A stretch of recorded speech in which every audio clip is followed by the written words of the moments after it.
감사합니다. 참 잘 오셨습니다. 성도 여러분을 주님의 이름으로 축복하고 사랑합니다. 이제 좌우에 계신 분들과 함께 축복하겠습니다. 주의 이름으로 사랑하고 축복합니다.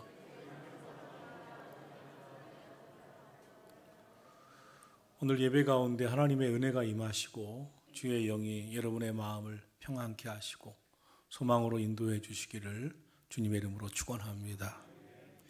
오늘의 본문 말씀에 보면 우리를 향하신 하나님의 뜻이 있으시다고 말씀하셨습니다. 그것은 항상 기뻐하라, 쉬지 말고 기도하라, 범사에 감사하라는 것입니다. 하나님은 항상 기뻐하며 살고 쉬지 말고 기도하며 살고 범사에 늘 감사하면서 살아가는 것을 원하십니다. 사랑하신 성도 여러분, 이렇게 살면 행복합니다. 이렇게 사시기를 주의 이름으로 축원합니다. 하나님은 우리가 행복하기를 원하십니다. 우리가 행복하게 사는 것이야말로 우리를 향하신 하나님의 뜻입니다. 그럼 언제 행복할까요? 사람은 사랑할 때 행복합니다. 사람은 감사할 때 행복해집니다. 진정으로 사랑하는 사람이 있을 때 그 사랑하는 사람을 생각만 해도 행복해집니다. 만난다고 생각할 때 행복해집니다. 그 사람을 그리워하면서 행복해합니다. 그리고 감사할 때 행복해집니다. 세상적으로 성공해서가 행복한 것이 아닙니다. 성공한 것에 대해 감사할 때 행복한 것입니다. 가지고 싶은 것을 소유했을 때 행복한 게 아닙니다. 그것에 대해 감사한 마음이 생길 때 행복한 것입니다. 사랑과 감사는 사람을 행복하게 합니다. 세상을 아름답게 만듭니다. 사랑하는 성도 여러분, 항상 기뻐하며 살고 쉬지 말고 기도하며 살고 범사에 감사하며 살아서 행복해지시기를 예수님의 이름으로 축원합니다. 유대인들은 자녀에게 돈을 남기는 대신에 좋은 습관을 유산으로 남겨준다고 합니다. 왜냐하면 습관은 운명을 바꾸기 때문입니다. 습관은 인생을 바꾸기 때문입니다. 감사하는 습관, 믿음으로 사는 습관, 기도하는 습관, 예배하는 습관, 배우는 습관, 베푸는 습관을 가지는 좋은 습관을 가진 사람은 성공하는 인생이 되어갑니다. 불평하는 습관, 다른 사람을 비난하고 욕하는 습관, 줄담배하고 알코올 중독까지 될 정도로 마시는 습관과 같이 나쁜 습관을 가진 사람은 건강을 해치게 되고 결국 인생을 실패하게 됩니다. 그러므로 우리를 향하신 하나님의 뜻이니 항상 기뻐하는 습관, 쉬지 말고 기도하는 습관, 범사에 감사하는 복받는 습관을 가지셔서 여러분의 인생에 최고의 복을 누리며 사는 성도들이 되기를 예수님의 이름으로 축원합니다. 오늘 이 시간은 저와 여러분이 우리를 향하신 하나님의 뜻을 배우고 그 말씀이 우리의 삶의 습관이 되기를 바라면서 간절히 기도하는 시간이 되기를 주의 이름으로 축원합니다. 첫째로 항상 기뻐하며 살라고 하셨습니다. 기뻐하며 사는 습관을 가지셔야 하겠습니다. 과학자들이 흥미로운 실험을 했습니다. 부부싸움을 하고 사람들이 다투고 서로 미워하면서 논쟁할 때에 그 입김을 비닐봉투에 모아서 검사를 했습니다. 그랬더니 코브라의 독보다도 더 강한 독성 물질이 그 싸우는 입김 속에서 나왔다는 것입니다. 반대로 즐겁게 웃고 난 사람의 뇌를 조사해 보니 독성을 중화시키는 암세포를 죽이는 좋은 호르몬이 다량으로 분비되었다는 것입니다. 기뻐하며 살면 독을 없애주는 좋은 양약을 가진 것과 마찬가지입니다. 웃음은 독을 없애주는 좋은 약이 되기 때문에 그렇습니다. 살다 보면 우리는 늘 미움도 생기고 불평도 생기면서 우리 마음에 매일 독을 쌓고 삽니다. 원망과 불평의 독, 근심과 걱정의 독, 온갖 스트레스의 독이 우리 마음속에 가득해서 여러 가지 질병을 만들어냅니다. 하지만 기뻐하며 살면, 웃으며 살면 독도 사라지고 몸도 마음도 건강하게 된다는 것이 과학자들의 연구 입증인 것입니다. 하나님은 우리가 기뻐하며 살고 행복하며 살고 웃으면서 살도록 창조하셨습니다. 우리를 지으실 때마다 보시기에 좋았더라, 보시기에 심히 좋았더라 하신 것은 하나님께서 우리를 보시면서 기뻐하며 웃으면서 행복하게 살기를 원하신 것입니다. 최근 의료 분야의 과학기술이 많이 발달했습니다. 그래서 엄마 뱃속에 있는 아기의 모습도 초음파 사진을 찍어 이제 볼 수 있습니다. 그런데 그 사진 기술이 아주 선명해졌습니다. 그래서 엄마 뱃속에 있는 아이가 웃고 있는지, 울고 있는지, 힘들어하는지, 아파하는지도 이제 선명하게 보게 되었습니다. 그런데 엄마가 아기를 베고 있는 태중에 있는 아이가 있는 엄마가 방실방실 웃고 행복해하고 기분이 좋고 아주 마음이 기뻐하며 살면 그 엄마 배 안에 있는 아기를 초음파로 찍으면 아이가 방실방실 웃고 있다는 것입니다. 반면에 엄마가 화를 내면 슬퍼하면 우울해하면 괴로워하면 그 뱃속에 있는 아이도 우울해하고 화가 나 있고 고통스러운 얼굴을 짓고 있다는 것을 알게 되었습니다. 사람은요 참 이상합니다. 기뻐하는 사람, 웃음을 주는 사람 주변에 가면 나도 웃고 나도 기쁘게 됩니다. 반면에 우울한 사람을 돕기 위해서 자꾸 만나다 보면 나도 점차 우울해지고 나도 점차 마음이 상해져서 더 이상 돕고 싶어도 너무나 나 혼자도 견딜 수 없으니 우울해지니 도울 수 없는 형편까지 되는 것을 보게 됩니다. 사람은 영향력이 있습니다. 그래서 그 영향력을 주고받는 것입니다. 기쁨을 전하는 사람은 그 기쁨의 파장을 통해서 많은 사람들에게 선한 영향력을 주고 내가 기뻐하는 그 마음을 전달해 주는 것입니다. 그래서 가정에 늘 웃고 기뻐하는 사람이 있다는 것은 복 중의 복입니다. 잠언서 15장 13절은 말씀합니다. 마음의 즐거움은 얼굴을 빛나게 하여도 마음의 근심은 심령을 상하게 하느니라. 사랑하신 성도 여러분, 얼굴이 빛나시는 늘 기뻐하며 즐거움이 가득한 성도들이 되기를 주의 이름으로 축원합니다. 우리 가족들이 얼굴이 빛나할 때 정말 즐거워할 때 기뻐할 때 그 얼굴을 보면서도 나도 기뻐지고 내 얼굴이 빛나는 것입니다. 그러나 마음의 근심은 우울한 마음은 심령을 상하게 하는 것입니다. 삶을 고통스럽게 만드는 것입니다.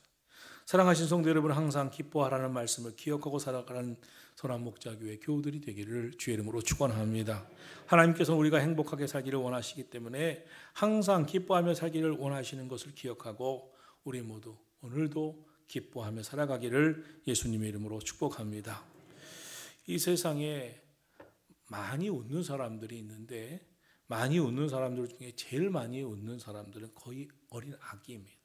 아기들은 까르르 막 웃습니다. 하루에도 500번 가량 웃는다고 합니다. 그런데 웃음이 없는 사람이 있습니다. 특별히 많이 웃지 않는 사람 중에는 대부분 노인들이 많습니다. 노인들은 하루에 15번도 채 웃지 않는다고 합니다. 보통이 15번이지만 그러나 그것도 15번도 하루에 웃지 않고 사는 분들이 점점 많다는 것입니다. 나이를 먹을수록 웃으며 산다는 것이 쉽지 않습니다. 그렇게 웃지 않고 사니까 몸은 더 나빠지는 것입니다. 그런데 이렇게 웃지 않게 만들고 마음에 우울함을 주고 상처를 주고 불평하게 하고 원망하게 하는 것이 마귀의 전략입니다. 마귀는 불평과 원망을 통해서 우리의 마음을 도적질하고 행복을 도적질하고 점차 멸망시키는 것입니다. 마귀가 불평하게 하고 원망하게 하고 우리 마음의 행복을 앗아가면 그 마음만 상하는 것이 아닙니다. 가정이 점차 우울해지고 가정이 불행해지는 것입니다. 되던 일도 안 되는 것입니다. 그리고 하나님께서 그동안 복 주셨던 것도 마귀가 다 빼앗아 가려고 하는 것입니다.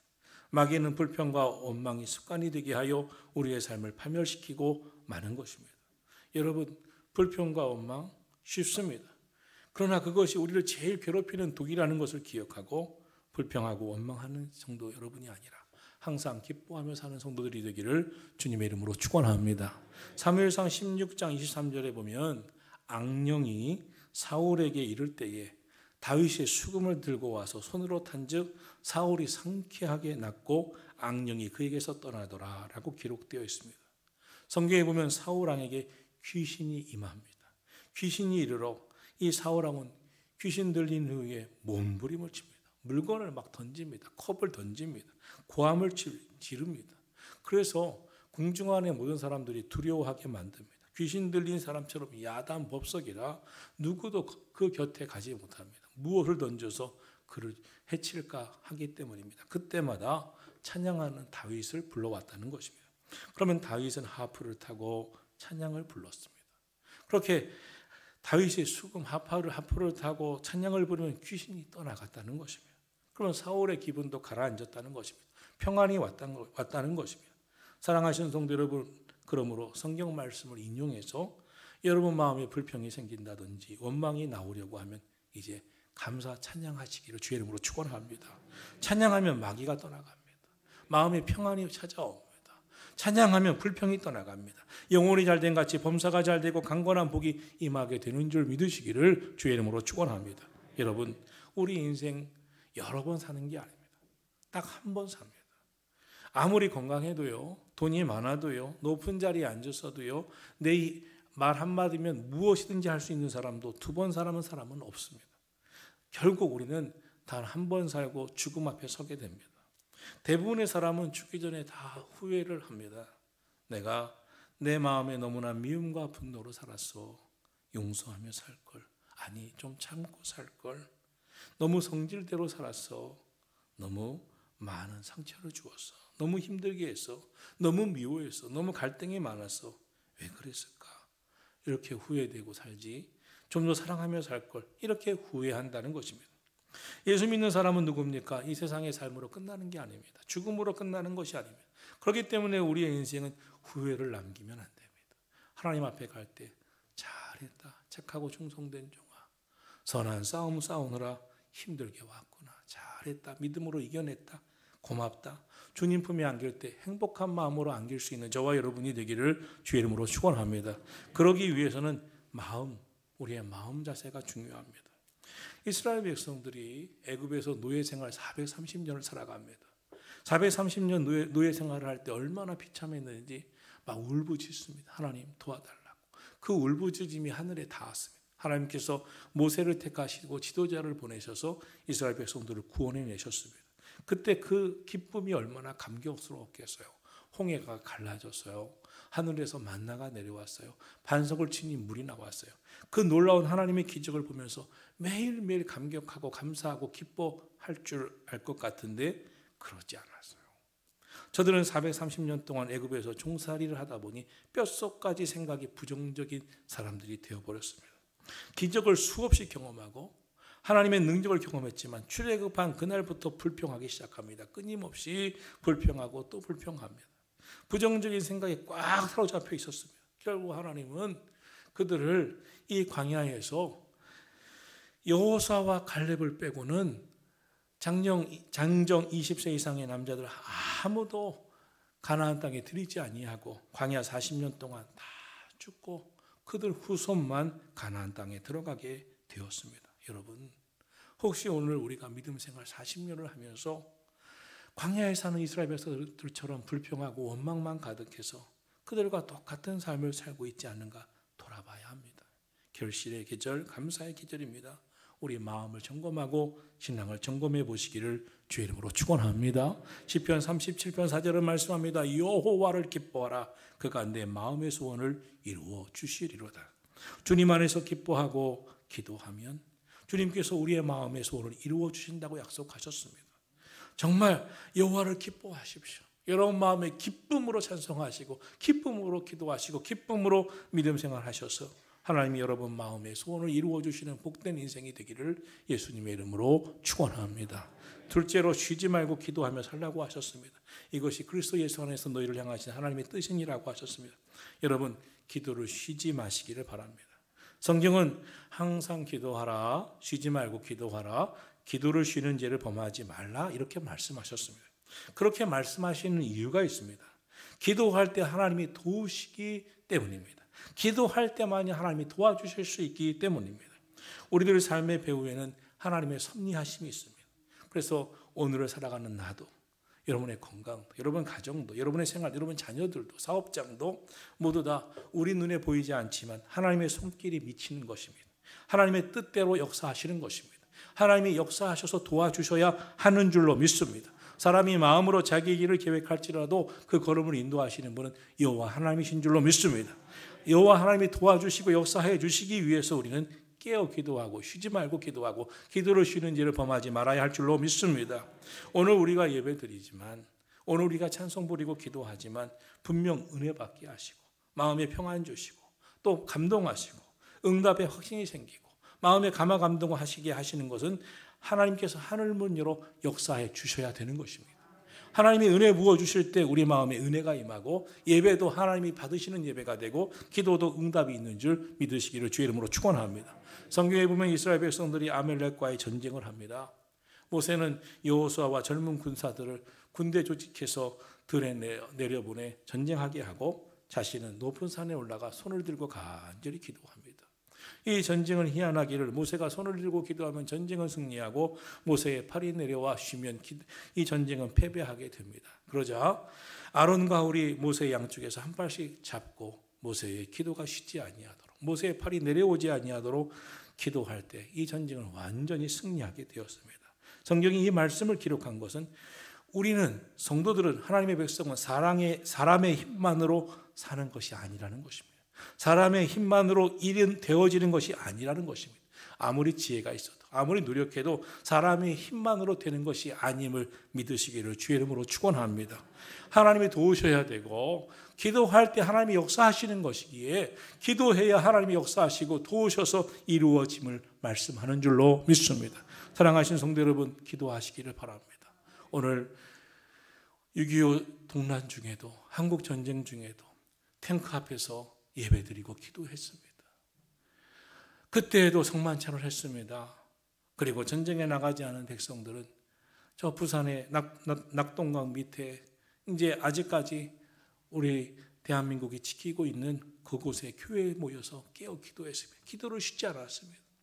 분명 전쟁에 저 유엔군이, 메가더 장군이 인천 상륙작전으로 많은 그런 전쟁의 기사도 역사도 있지만 분명한 것은 하나님이 역사하신 줄로 믿습니다. 배후에서 기도할 때 하나님이 역사하신 줄로 믿습니다. 여러분, 깨어서 쉬지 아니하고 기도하시기를 주님의 이름으로 축원합니다. 갈라디아서는 6장 9절에서 이렇게 말씀하고 있습니다. 우리가 선을 행하되 낙심하지 말지니 포기하지 아니하면 때가 이름에 거두리라. 할렐루야. 우리가 낙심하는 경우가 있어요. 속히 응답되는 기도도 있지만 그렇지 않은 기도가 있기 때문에 그렇습니다. 때로는 오랜 시간 기도해야 응답이 오는 게 있습니다. 사람들은 그래서 낙심합니다. 그렇지만 낙심했다가도 도로 일어나서 기도를 계속해야 하는 것입니다. 기도에는 때때로 기다림이 필요합니다. 기도할 때 포기하지 아니하면 하나님께서 역사해 주심을 믿으시기를 주님의 이름으로 축원합니다.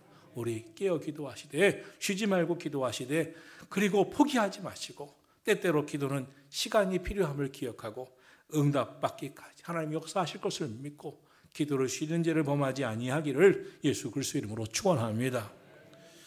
산과 들로 가면 한 수백 년을 살아온 나무들을 보게 됩니다. 한겨울에 얼마나 추워요. 그 추위에 저 영하 몇 도로 내려가는데도 나무가 살아있어요.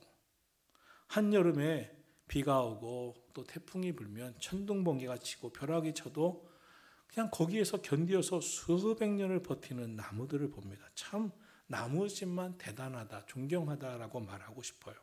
그런데 그 나무를 수년 동안 보다가 어느 날 작년에도 멀쩡했는데 올해 가보니까 그 나무가 다 고목이 되고 쓰러져 있는 것을 봅니다. 알고 보니 해충 하나가 들어가서 갉아먹기 시작했습니다. 그러자 그 나무가 고목이 되고 쓰러진 것입니다. 우리의 삶도 그렇습니다. 겉으로 볼 때 저 사람은 참 대단하다, 참 건강하다, 참 복도 많다, 근심이 없을 것 같다 하는 사람도 그 안에 근심이라고 하는, 염려라고 하는 벌레가 들어가면 자신도 모르게 어느 날 쓰러져 버립니다. 자신도 어느 날 모르게 넘어집니다.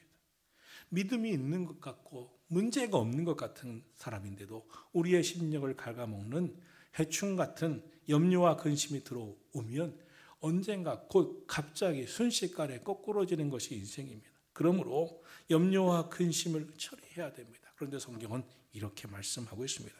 너희 염려를 다 주께 맡겨라. 그리하면 그가 너희를 돌보시리라. 할렐루야.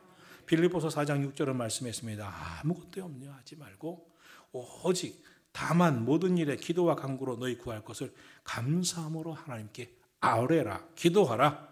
그러면 모든 지각에 뛰어난 하나님의 평강이 그리스도 예수 안에서 너희 마음과 생각을 지키시리라. 할렐루야. 여러분, 우리 인생이 그렇습니다. 오늘 건강하게 살다가도, 오늘 웃고 살다가도 염려, 근심의 해충이 하나 들어오면 우리 마음의 세계가 참 희한합니다. 마음이 갑자기 지옥이 됩니다. 부정적이 됩니다. 불평이 나옵니다. 안 그랬었는데 갑자기 내 마음이 병이 듭니다.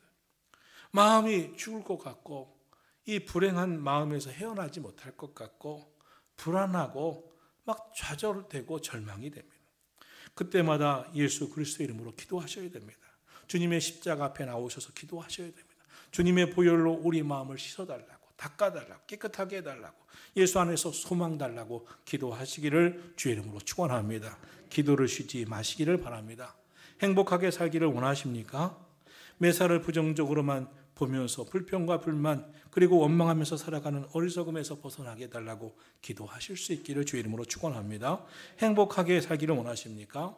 은혜를 아는 사람이 되게 해달라고 기도하시기를 바랍니다. 그 은혜에 감격하면서 늘 감사하며 기도하며 사는 인생이 되게 해달라고 하나님의 은혜를 아는 자 되게 해달라고 기도하시기를 예수 그리스도 이름으로 축원합니다. 셋째로 범사에 감사하라. 이것이 그리스도 예수 안에서 너희를 향하신 하나님의 뜻이니라고 하셨습니다. 감사는 우리의 인생의 행복과 불행을 결정합니다. 내가 감사가 많은 편인가? 우리 가족들이 감사가 많은 편인가? 아니면 불평이 많은가? 보면 그 마음에 감사가 많은가 불평을 많은가 보면 그 사람이 행복한가? 앞으로 미래가 있는가? 복된가? 성공적인 삶을 살까를 가늠할 수가 있습니다. 더 나아가 신앙의 수준도 가늠할 수가 있습니다. 그런데 감사가 그렇게 쉬운 게 아닙니다.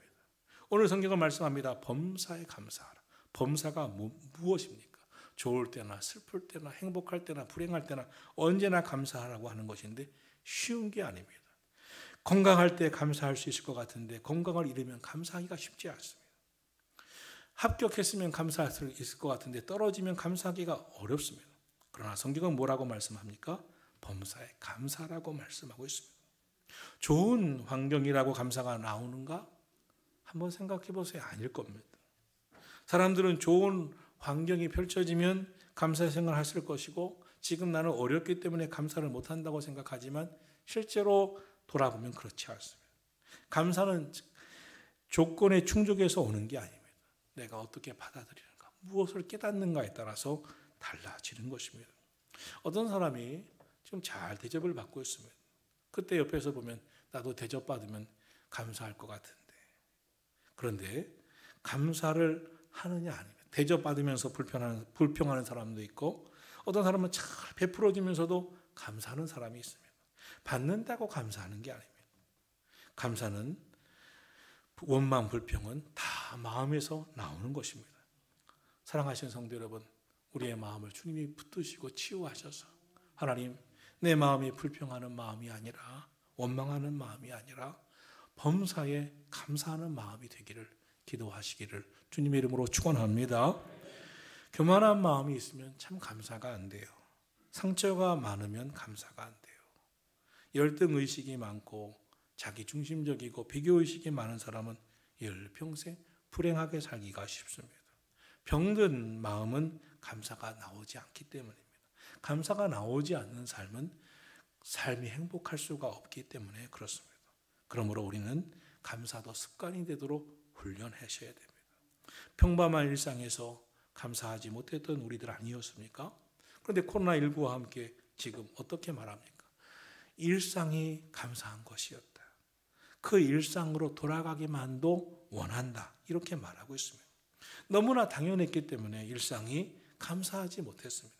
그러나 일상을 잃어버리니까, 너무나 당연한 것을 잃어버리니까 그것이 정말 감사한 것임을 이제서야 깨닫습니다. 신앙은 계속 내 마음에 감사할 일들을 되새기는 것입니다. 순간순간 감사의 눈으로 내가 삶을 바라보는 것입니다. 그러므로 작은 것에서부터 우리 감사하는 삶의 습관을 갖게 되기를 주의 이름으로 축원합니다. 감사하는 습관은 운명을 바꿉니다.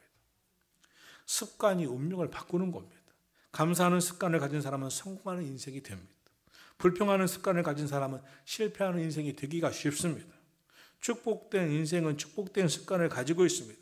좋은 습관을 많이 가지고 있으면 그것이 그를 복된 인생으로 이끌어줍니다. 사랑하신 성도 여러분, 우리 인생은 습관의 싸움입니다. 바라기는 여러분의 삶에 감사가 습관이 되고 기도가 습관이 되고 항상 기뻐하는 것이 습관이 되기를 예수님의 이름으로 축원합니다. 그렇게 되면 감사가 체질이 되겠죠. 성경은 골로새서 2장 7절에서 이렇게 말씀했습니다. 믿음에 굳게 서서 감사함을 넘치게 하라. 감사를 넘치게 하라고 말씀했는데 감사를 넘치게 하는 사람은 믿음에 굳게 서야 된다는 것입니다. 감사함을 넘치게 하라고 하는 것이 무엇입니까? 그 상황에 알맞게 하라는 것이 아닙니다. 그 상황을 뛰어넘는 감사를 의미하는 것입니다. 어떤 사람은 상황과 환경 따라 감사하고 감사하지 못합니다. 그러나 성경은 믿음에 굳게 서는 사람은 감사를 뛰어넘는, 넘치도록 감사한다고 하는 것입니다. 상황보다 더 넘쳐 흘러 감사하기 시작하면 그 상황이 바뀌어서 넘치는 은혜와 복이 임하는 줄 믿으시고 범사에 감사하며 살아가기를 예수님의 이름으로 축원합니다. 돌아보니 저는 감사할 게 많습니다.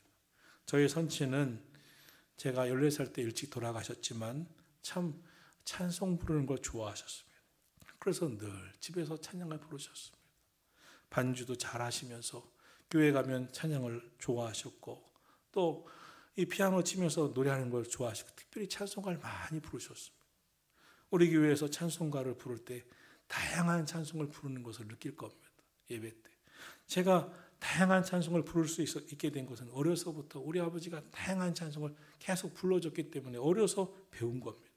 늘 집에서 찬송 부르고 또 매일 웃고 찬송 부르면서 기뻐하고 큰애 작은애 불러보라고 해주고 그러면 좋아하시고 새벽기도 갔다 오시면 그 찬송으로 기도해 주시고 이런 믿음을 배워서 너무나 감사합니다.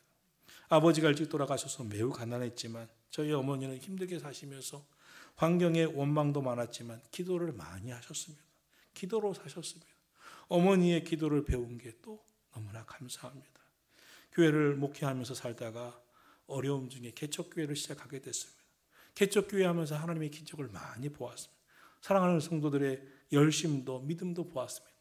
주님의 은혜를 많이 받았습니다. 정말 감사할 게 많습니다. 그러나 제 인생에 감사할 것 중에 감사는 구원받은 것, 속죄받은 것, 구원받아 하나님의 자녀가 된 것, 자녀가 되고 택함받아 주의 종이 된 것이라고 고백하고 싶습니다.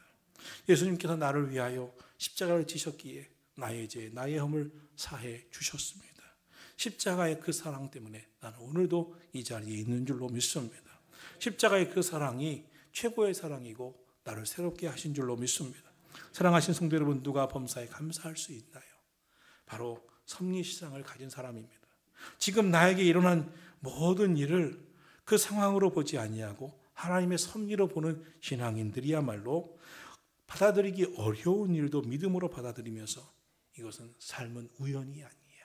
하나님의 뜻이 있어. 하나님의 섭리가 있어라고 믿음으로 사는 사람이야말로 범사에 감사하고 보게 되는 줄 믿으시기를 주의 이름으로 축원합니다. 세상은 우연히 돌아가는 것 같지만 그 속에 하나님의 섭리가 있고 섭리 가운데 움직이는 줄로 믿습니다. 그 가운데 대표적인 인물이 누굽니까? 요셉입니다. 요셉은 아버지의 사랑을 많이 받고 가정에서 12형제 중에 11제로 너무 사랑을 받았습니다. 그렇게 17년을 살았는데 형들이 요셉을 미워해서 죽이려 들었습니다. 차마 동생인지라 죽이지 못하고 노예 상인에게 팔아먹었습니다. 그때부터 10년을 노예 생활, 종살이 했습니다. 그런데 거기서 또 모함을 받아서 3년을 옥살이, 감옥살이를 합니다. 삶의 우여곡절, 산전구정 다 겪었습니다. 17년 가정에서 살고 13년을 온갖 고생을 했습니다. 그런데 그 요셉이 그 감옥에서 끝난 것이 아니라 애굽 나라에 팔려와 노예 생활도 하고 감옥살이 했지만 하나님의 놀라운 뜻과 계획 속에 애굽의 총리 대신이 되어 애굽 사람뿐만 아니라 그 지역의 모든 사람들이 큰 흉년을 만날 때 모두를 다 구원해내는 살리는 그런 지혜로운 총리가 됩니다. 그때 형들이 곡식이 없어서 이 애굽까지 와서 곡식을 구하기 위해서 요셉과 형들이 만납니다.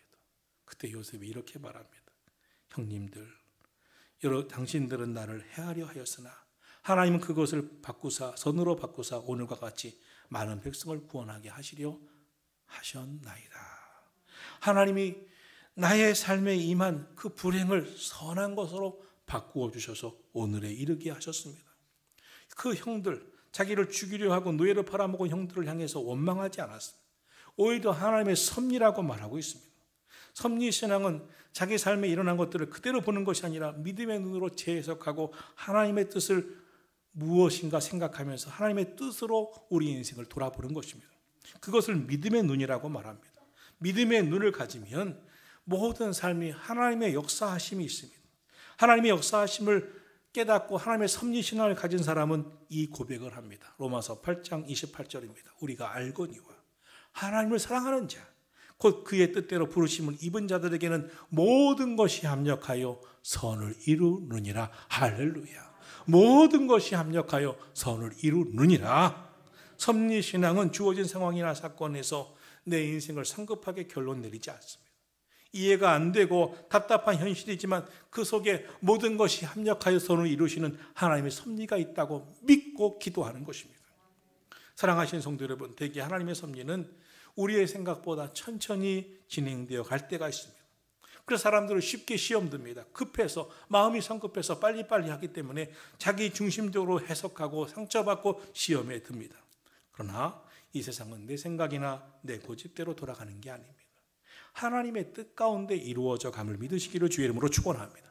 하나님의 뜻이 이루어져 오늘도 하나님의 섭리 가운데 이루어지는 것이기에 늘 우리 마음에 하나님의 뜻이 무엇일까?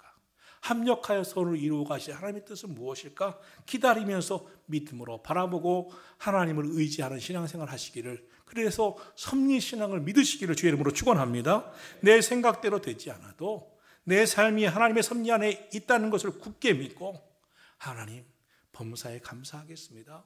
하나님이 도와주실 줄로 믿습니다. 이끌어 가실 줄로 믿습니다. 하나님의 섭리를 믿으시는 저와 여러분이 되기를 주의 이름으로 축원합니다. 하나님의 뜻은, 하나님의 섭리는 때때로 우리의 경험과 이성과는 다르게 좀 베일에 가려져 있을 때가 있습니다. 잘 모를 때가 있습니다. 그러나 지나고 보면 요셉의 삶에 노예 생활할 때는 몰랐지만, 감옥살이 할 때는 몰랐지만 하나님이 오늘같이 인도해 주시려고 이렇게 하셨구나. 뒤늦게 인내하고 기도하고 감사하며 살았더니 깨달았던 것처럼 저와 여러분의 인생에도 믿음으로 살고 범사에 감사하며 살고 항상 기뻐하며 쉬지 말고 기도하며 살 때 반드시 하나님의 손길이 여러분의 삶에 미치기 때문에, 하나님의 은혜와 축복이 미치기 때문에 복된 인생이 될 줄 믿으시기를 예수님의 이름으로 축원합니다. 하나님의 인도하심이 함께 하실 줄 믿으시기를 주의 이름으로 축원합니다. 내가 원하는 대로 다 이루어져야 하는 것이 아닙니다. 먼저 우리가 깨달아야 할 것은 합력하여 선을 이루시는 하나님의 뜻이 무엇인지 깨닫는 것입니다. 그러므로 오늘 성경은 범사에 감사하라. 이것이 너희를 향하신 하나님의 뜻이니라고 했습니다.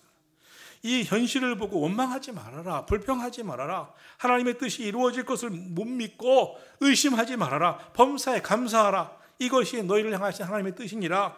분명히 어떤 일이 여러분 삶에 하나님께서는 준비해 놓고 예비해 놓고 계시니 믿고 기도하라고 말씀하고 계시는 그 말씀을 믿으시기를 주의 이름으로 축원합니다. 예수님이 하루 종일 들판에서 말씀을 전하셨습니다. 수천 명 사람들이 모였습니다. 그때 예수님이 제자들에게 너희가 먹을 것을 주라고 했었습니다. 그러자 어떤 제자는 지금 이 사람들을 먹이려면 어마어마한 돈이 필요합니다라고 못한다고 말했지만 안드레라고 하는 제자가 한 소년을 데리고 옵니다. 그 소년은 손을 내밀어서 예수님께 보리떡 5개와 물고기 2마리가 든 어린아이의 도시락을 내놓았습니다. 그러자 예수님은 그것을 수많은 사람들이 보는 앞에서 손을 높이 들고 축사하셨습니다. 축사는 감사기도 하셨다는 것입니다. 사람들은 얼마나 희한하게 봤겠어요. 조그만 도시락을 들고 감사 기도를 하시다니 무슨 일이 일어날 건가. 그런데 그 감사 기도를 예수님이 하신 후에 놀라운 일이 일어났습니다. 현실적으로는 작은 도시락이었지만 주님이 감사 기도를 시작하시자 5천 명이나 되는 수많은 사람들을 먹이고도 12광주리가 남는 역사가 나타난 줄로 믿습니다. 이런 일이 어떻게 일어납니까? 감사 기도 속에 일어난 줄로 믿습니다. 감사 기도는 기적을 만듭니다. 기적을 만드는 감사 기도를 시작하시기를 주의 이름으로 축원합니다. 감사로 기도를 시작할 때 기적의 문이 열릴 줄로 믿습니다. 현실은 아닌 것 같지만 감사하는 기도는 기적을 만듭니다. 우리 모두 기적을 만드는 감사 기도를 시작하는 우리 모두가 되기를 예수님의 이름으로 축원합니다. 우리의 삶에 아무런 감사 조건이 안 보이고 없다 하더라도 지금부터 감사 기도를 시작하십시오. 감사 기도를 시작하면 하나님께서 역사하시고 베푸실 기적이 일어날 줄로 믿으시기를 주의 이름으로 축원합니다. 회복이 일어납니다. 천국의 삶이 우리 삶에 찾아옵니다. 불평과 원망의 악순환이 끊어집니다. 여러분 기도해 보십시오. 감사 기도해 보십시오. 감사할 것이 아무것도 없다면 감사할 것을 볼 수 있는 눈을 달라고 기도하십시오. 무슨 일을 만나든지 그래도 감사하며 기도하며 살겠다고 결단하십시오. 감사 기도는 여러분의 인생을 기적으로 바꾸실 줄 믿으시기를 주의 이름으로 축원합니다. 환경이나 조건이 아닙니다. 우리의 마음, 우리의 신앙에 따라 결정되는 것입니다. 여러분 신앙에 새로운 회복이 일어나고 감사의 영성으로 여러분의 삶에 감사 기도로 삶의 수많은 기적들이 일어나기를 예수님의 이름으로 축원합니다. 감사 기도는 기적을 창조합니다. 할렐루야. 기도하겠습니다.